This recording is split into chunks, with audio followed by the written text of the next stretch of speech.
they're going to add the triggers. Here's what a trigger is: when people are going to get messages. So I create a trigger. Now I haven't associated anything to this yet, but I can say every time a device connects, every time a device is near, or a device is no longer near. I haven't set up a router to this, so I can't do this live and show you that it works, but it works. So let's say I want to do the device connects, and I don't want to do it every time they connect, but maybe the first time they connect, right? I want to then, see, this is if they do this, then do this.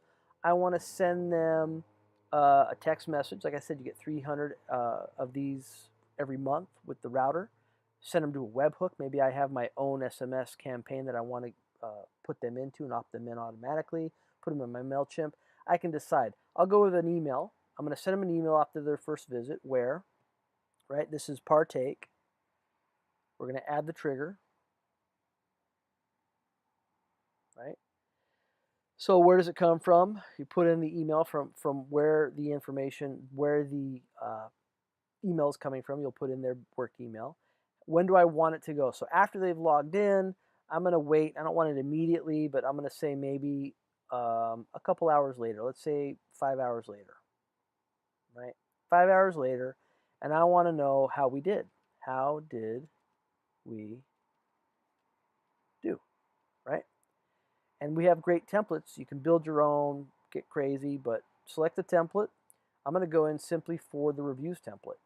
And what I can do here now is when I click on the thumb, I put in the URL that will direct them to the reviews that I want. Maybe I want Google reviews, I want Yelp reviews, TripAdvisor reviews, whatever I want. So when they click that thumbs up in the email, it'll automatically launch them to that URL so that they can leave the review. Same with thumbs down. I'll go in there and I'll change the mail to the business's email so that they can then immediately respond, and it won't go to the Google or Yelp or anywhere else, and they can respond to that. And I'm sorry that we didn't do good for you today.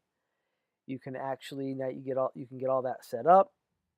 Then you can come down, you can send yourself a test of it to make sure that it comes out and it looks good, and then you just simply add that trigger,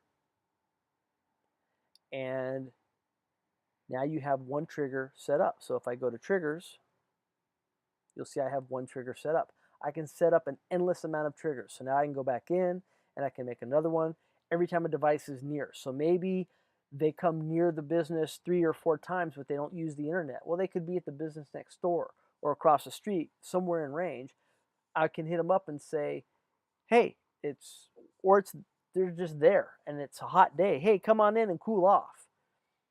Now, the cool one I like is when a device is no longer near. You can set this one up so if they haven't been in range of the Wi-Fi network for a day, 5 days, 10 days, 2 weeks, you can automatically then send a triggered message to say, hey, we miss you, right? We could go through that. I'll show you. I can go through here. We can do a delayed email where to this for this partake. If you could set up different locations if it's a chain of restaurants or a chain of coffee houses or whatever it is. And then I can go in here and I can select a template, and we have one in here that says, hey, we miss you, come back in for 40% off. Or edit it and say 2 for 1 if you bring a friend. You name it. But you can set all these different triggers up, and they're automated. So once you set it up, you set it and forget it, and you have all the triggers set up, have 5 triggers set up, 100 triggers set up, it's done. And they get access to this so that they can go look at their dashboard. They can add more triggers if they want. You're just going to be there for support.